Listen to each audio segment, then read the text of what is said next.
So hello everybody, welcome to the homesteading video series.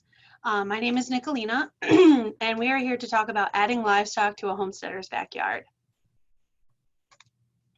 So to start off, my name is Nicolina Fody. I work for the Cornell Cooperative Extension of Saratoga County. I am the Farm to School Grant Coordinator.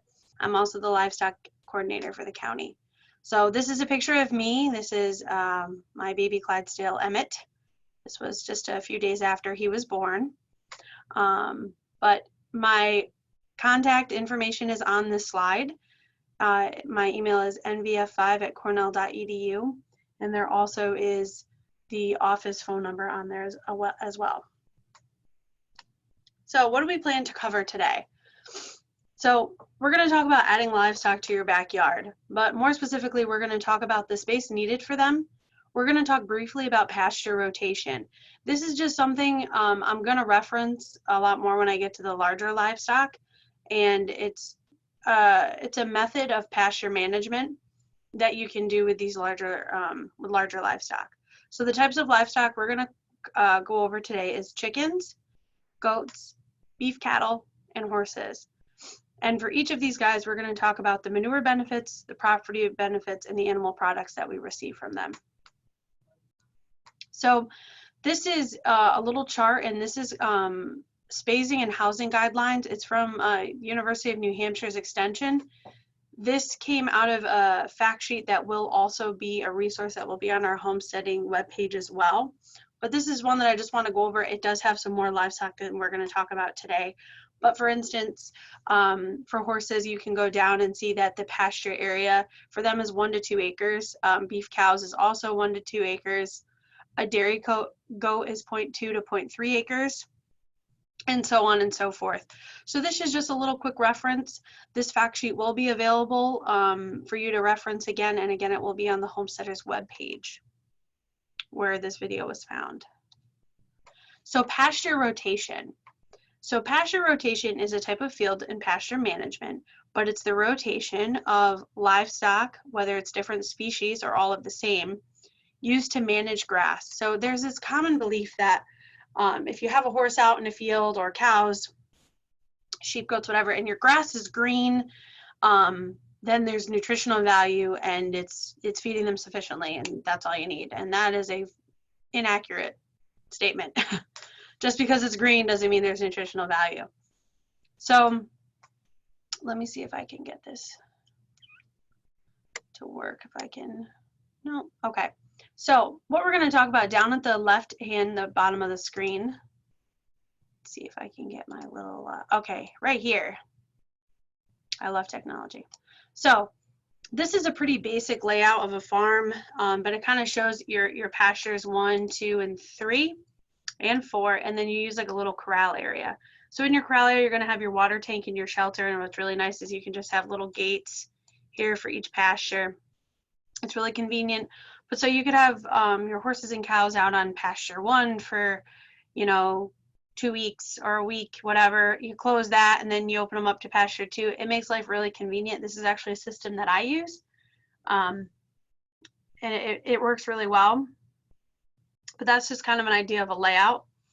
But then the basis and the kind of the number one rule for pasture rotation and field management here is when you increase the density of your livestock, you're going to increase the frequency of moves.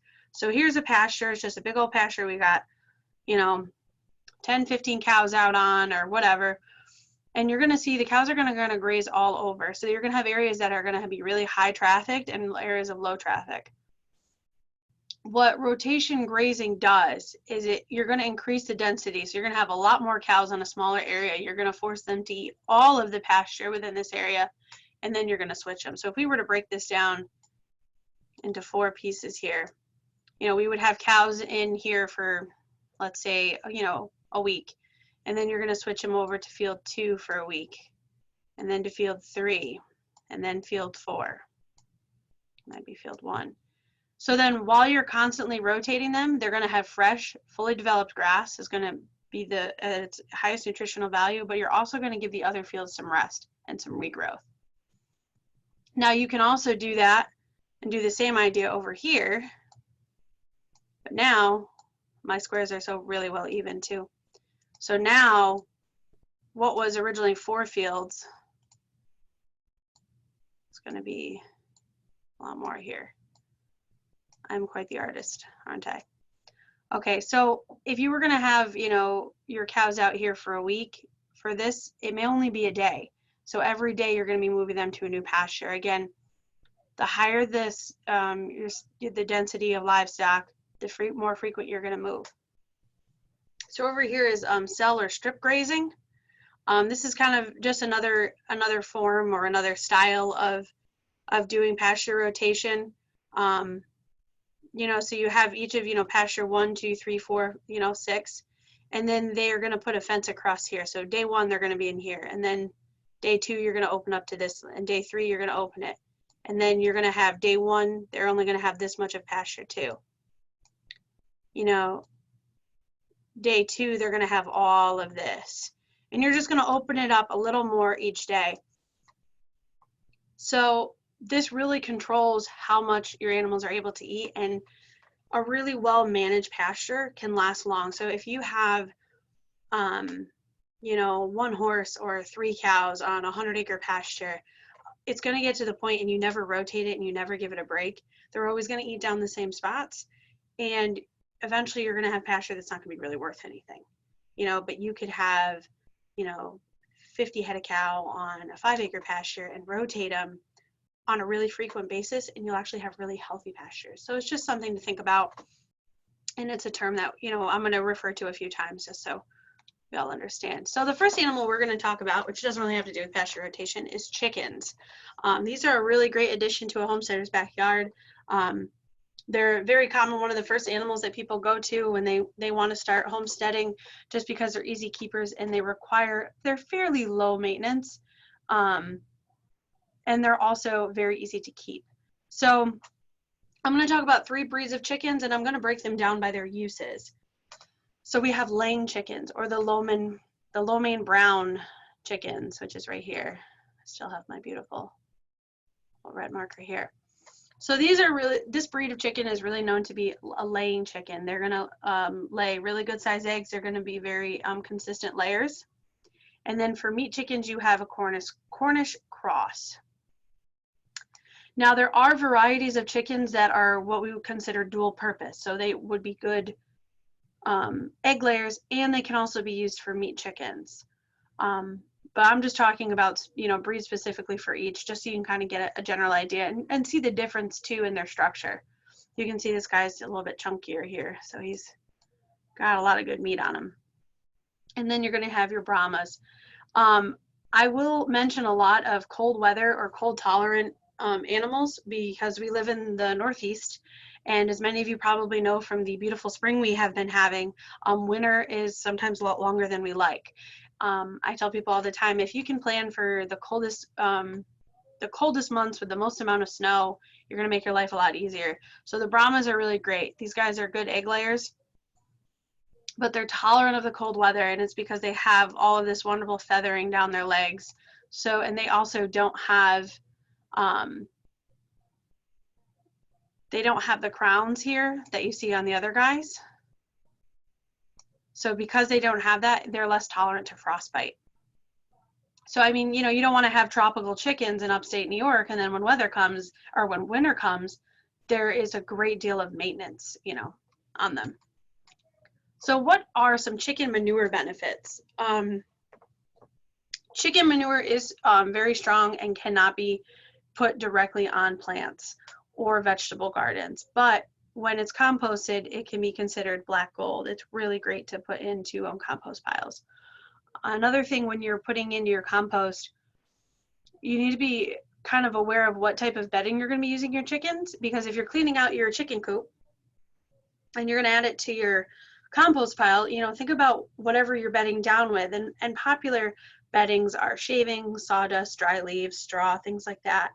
And as long as you're using material that, you know, you can put into your compost pile, there's no reason why you can't just clean out the chicken poop and all of your bedding and just throw it right in for your compost. Chicken manure adds organic matter and increases the water holding capacity and the beneficial microorganisms in your soil. So chicken manure is actually a really great additive. It also provides nitrogen, phosphorus, and potassium to your plants as a fertilizer. So what benefits do chickens have for your property? So these little guys can really do a lot. They're busy workers. They can debug 120 square feet a week. When you guys have them out as free ranged, that's when they can really get out and you can really utilize them. Not everybody has the capabilities to have free range chickens. I understand that, but these are some benefits to doing so. We are going to have a Chicken 101 video series coming out. It's going to be in a couple weeks. So I'm not going to take all the thunder away from Jen Cole, who will be doing that, but she can talk more about chickens and all their other benefits. But they convert 10 pounds of food waste into eggs. So you can actually take a lot of your food waste, such as fruits, vegetables, things like that, throw it out to the chickens. They will peck at it and convert it into eggs. So that's pretty great. They will also fertilize. They can fertilize up to 50 square foot garden in a month. And they can turn a pile of leaves into mulch in 2 days. And they can break the life cycle of pests on one fruit tree within an hour. So the chicken products, pretty basic. We get eggs from them. We can also use them for meat and use their manure for fertilizer. So the next guys we're going to be talking about are goats. These are goats are very popular when it comes to homesteading, especially when you're moving into a little bit larger livestock. They're a lot of fun to have around. They will always put a smile on your face. They're quite the interesting little critters. But they can be used for several different things. So we have our Angoras, which are fiber goats, and they're used for their coats. We harvest their coats right off of them, and they also have like cashmere and things like that. So Angoras are fairly popular. Of all the goats, the fiber goats are going to be a little bit more labor intensive because we harvest their coats and their fur. They need to be kept pretty clean if you want to be using it, as in fibers, to make clothing and such. So these guys are a little bit more labor intensive. For meat goats, we have a boar goat. As you can see, they, like our meat chickens, they are chunky guys and they are great for meat. And then for milk goats, I put the Nigerian dwarfs. And the reason, there are a lot of milking breeds of goats, but the Nigerian dwarfs I put in, they're very popular for a few reasons. One, they are small, but for their size, they produce quite a bit of milk. It's really a good bang for your buck. And also Nigerian dwarfs are very good at, they're very cold weather tolerant as well. So that makes them a really ideal choice for where we live. So goat manure benefits. Goat manure is pelleted, so it makes it really convenient to apply directly to flower beds and vegetable gardens, and you can do that without burning your plants. Goat manure is also virtually odorless. That's not something we find a lot with farming, so we take advantage of that, so it's kind of nice to have around. Other advantages of using goat manure, other than the fact that it's in little pellets, is when you add it to your compost pile, it will increase the airflow, which will also speed up the composting time. So benefits for your property. These guys are like the little weed whackers, as I like to call them.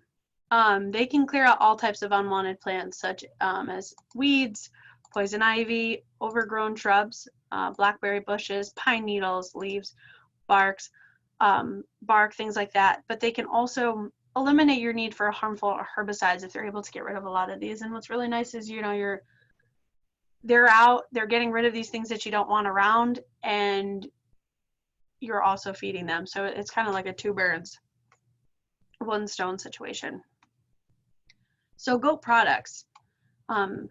These guys produce a great deal of things. So we have meat, milk, cheeses, soap, fiber, and pretty much anywhere you use a dairy milk, use cow milk, you can substitute in for goat milk. So there's quite a bit of products that you can get from these guys. So they are usually a very popular choice, not to mention they're also very fun to watch out in your barnyards, hopping all over things. So the next one we're going to talk about is beef cattle. So I have 4 different breeds here for beef cows, and I kind of just, there are a lot of different ones, but we're going to talk about why I chose each one of these guys to talk about.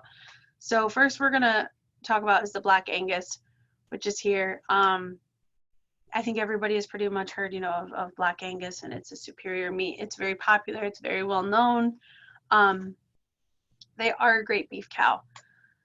The other one we're going to talk about is Herefords. Herefords are great. They're usually a lot less expensive than your Black Angus when you're going to initially buy for, you know, a beef herd. They make great moms. They still have really good meat. And they're, you know, a very popular breed for our area. And then I have the Texas Longhorns. So these guys are really cool. They're a little different when it comes to their meat. So the Longhorns actually have, that's a very lean meat. It's right up there with venison. So when it comes to beef, it's one of the healthier choices. Not to mention they have really small calves. They usually deliver fairly easily. They're good moms. They also come in these beautiful colors and color patterns, and they have their beautiful Longhorns too. So they're quite the little pasture ornament to have out there as well. So that's always fun to have. And then we have our Scottish Highlander. So again, Scottish Highlanders are known to be cold weather tolerant. And when we live up in what sometimes feels like the tundra of New York State, it's good to have animals that are a little bit more cold tolerant. So these are the 4s that we're going to look at. So cow manure benefits. Cow manure is high in organic material and is rich in nutrients such as nitrogen, phosphorus, and potassium. But it is recommended that cow manure is aged or composted prior to use as fertilizer. The high ammonia levels can burn plants when fresh manure is directly applied. So this is one that you're going to have to compost.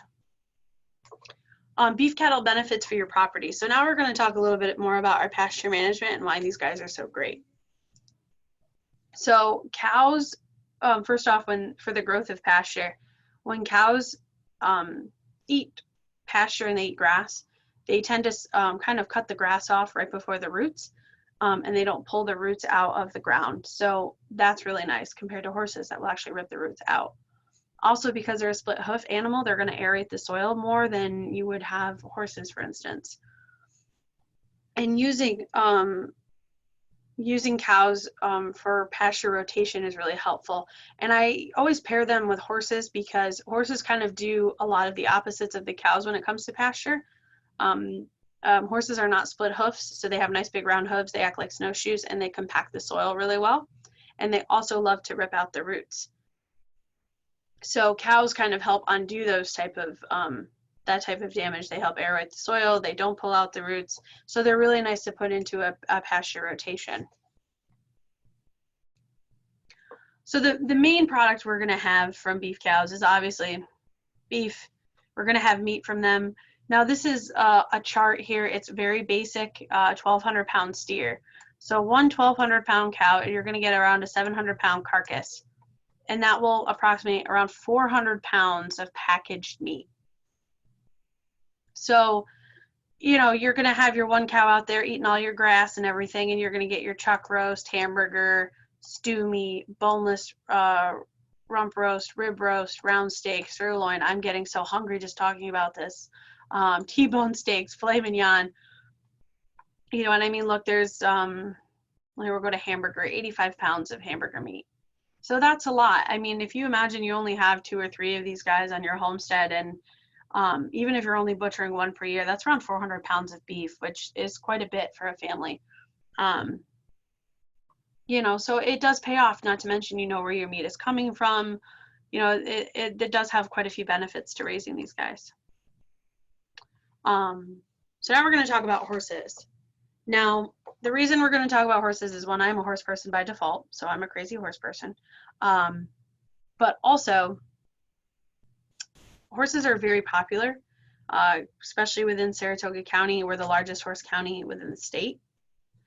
And a lot of people have them, but we don't always think about the benefits that there is to having horses with us. They're no longer considered a beast of burden. We don't need them to work our fields necessarily, you know, or for our main way of transportation, but a lot of people have them, and there are some benefits to it. So I have 5 different breeds here that all do a little bit different things. Some a little bit more similar than others, but you know why we would have them. So first we're going to talk about the Haflinger. So these guys fall within the pony category. So they're a smaller breed of horse, but among the ponies and the smaller breeds of horses, they are known to be really good workers. So they're good for driving, riding, but they're also used for heavier type work among the pony breeds. Then we have thoroughbreds, and actually this thoroughbred here, his name is Tencender. He was born here in Saratoga County, and in fact, I delivered him. He ran in the Kentucky Derby with American Pharoah, so it's my little moment to brag, you know, so love you, Tencender. That's a really poor heart that I made there. But so we have thoroughbreds, and the reason I talked about, you know, this breed in particular is where we live. Saratoga, we have Saratoga Racetrack. Thoroughbreds they're a dime a dozen, they're everywhere. And it's very common for people to adopt these guys and, you know, add them to their, you can add them to your homesteading backyard. Thoroughbreds, while they are known for their speed, a lot of people have them, will adopt them and just use them as, you know, typical riding horses. They can drive, you know, each one is different, but they're just very popular for our area. So then we have the American Quarter Horse. So these guys are more up my alley. Quarter horses are known for working cattle. Today, they are still the most popular tool used out west when working big cattle operations. So that's, you know, another, you know, if you have a bunch of cows, it would be kind of nice to have one of your horses to work them. And then we have our Clydesdales. So these are your heavyweight horses. These are the type of horses you would see the Amish working fields. They still use them today. They're big, gentle giants. You know, they are huge, but they are sweethearts, gentle by nature. So these guys are used for driving and pulling heavy equipment. And then we're going to talk about miniature horses. And some people think, why do we even bother talking about the miniature horses? But a lot of people that want horses and really like them like going for the miniatures because of their saving on space. They're not quite compared to the Clydesdales, who are like quadrupled the size. They take up a small amount of room. They don't eat nearly as much as the Clydesdales, but you're still able to have your horse. And don't be fooled by their little stature. These guys can pull a full-grown adult in a cart with no problem at all. These guys are really strong, and that's most commonly what we use them for now, is for driving.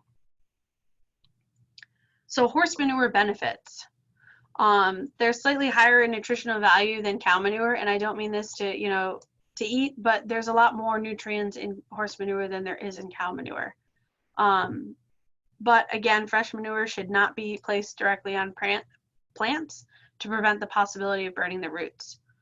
So this is one that you would want to add to a compost pile, or if it's been allowed to dry over winter, it can be worked right into the soil without worrying of burning.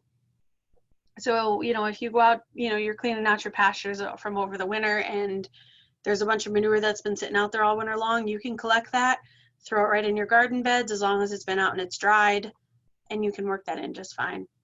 But composting horse manure is no different than traditional composting methods too. So what do you benefit from having horses on your property? Or what is your property benefit? Well, the biggest one for us is going to be a little different than all the other animals. It's mental, emotional, and social benefits. Personal enjoyment. I refer to my guys as lawn ornaments because that's truly what they are. They are at my house for my personal enjoyment, and they love to drain my bank account.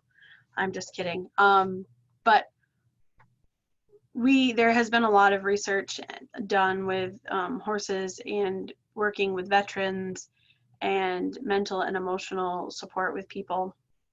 And that's really why we have them, is for our enjoyment. And there's no reason why we shouldn't have them. If you get personal enjoyment out of it, that's all the reason more to have them. But another plus side is pasture management. So I talked earlier about how horses have big round feet and they compact the soil really well and they rip the grass roots right out of the ground. And you say, well, then what are these things good for? It goes through their digestion. It comes back to their manure again. So horses are hindgut digesters. which means they do the majority of their digesting in the large intestines rather than like us and other animals that do it in the small. This means that they leave a lot of the seeds intact. So in their manure, there's still a lot of seed content there that's viable, not to mention all of the added nutrients. So if you have horses in a pasture and you also have cows on your property and you're rotating them, so your cows are out in a pasture for 2 weeks and then that field gets, 2 weeks off and then the next 2 weeks cows come in. The cows are going to be able to aerate the soil that the horses compacted, but they're also going to be able to work in that manure into the soil that has much more added nutrients and added seeds to it, where a lot of that seed content gets completely destroyed and broken down when you have cow manure. So those are the benefits for your pasture management. Not to mention they look really pretty out in a pasture too. So products. Well, the biggest product we're going to get from horses is labor. Your heavy breeds and even, your halflingers, your working fields, working cattle, and transportation. When it comes to logging horses, there are still people that use horses, and it's considered environmentally friendly because of the environmental impacts that they have, while logging is very little with horses. So that's, it's pretty interesting they still use them. There also is to work fields like we have pictured here. Although I don't think a lot of us will be doing this, it is still a possibility, and they still make a lot of horse-drawn farm equipment thanks to the Amish. So that, working cattle. If you go out today, any of those big ranches, they're still all riding horses. They're able to work the cattle much more quiet than, using four-wheelers and other types of machinery. So. And then transportation, we don't really need a horse and buggy to get to work every day or, saddle up Seabiscuit and, go downtown, but a lot of them are used for personal trail riding and just getting out in nature and enjoying the outdoors. So that's a big reason.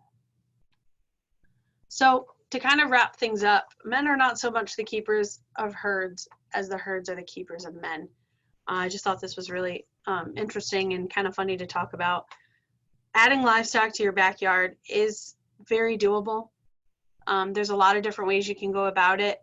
A lot of people start with just getting chickens and putting chickens in their backyards and having eggs, then they work their way up to goats. And then as they get braver, their daughter decides, I need a horse. So they add a horse to the backyard. But there's a lot of benefits to it. And when managed properly, you can make it work for you instead of against you. So there's a lot of really cool things to do. I just wanted to put this up again quick. My contact information, if you have any questions, you can give me an email or send me an email at nvf5@cornell.edu. Again, my name is Nicolina. There's going to be a few more videos coming out. We have annual vegetables on May 20th, perennial vegetables on May 27th, permaculture and homesteading on June 3rd, natural resources and edible foraging on June 10th, backyard chickens 101, June 17th, water bath canning 101 on June 24th, and fermenting vegetables July 1st. So again, if you guys have any questions, feel free to send me an email, reach out to us, give our office a call. You can always visit our extension website and go to the homesteading for any of your questions, but we hope to see you on our next few videos we have coming out. Thanks.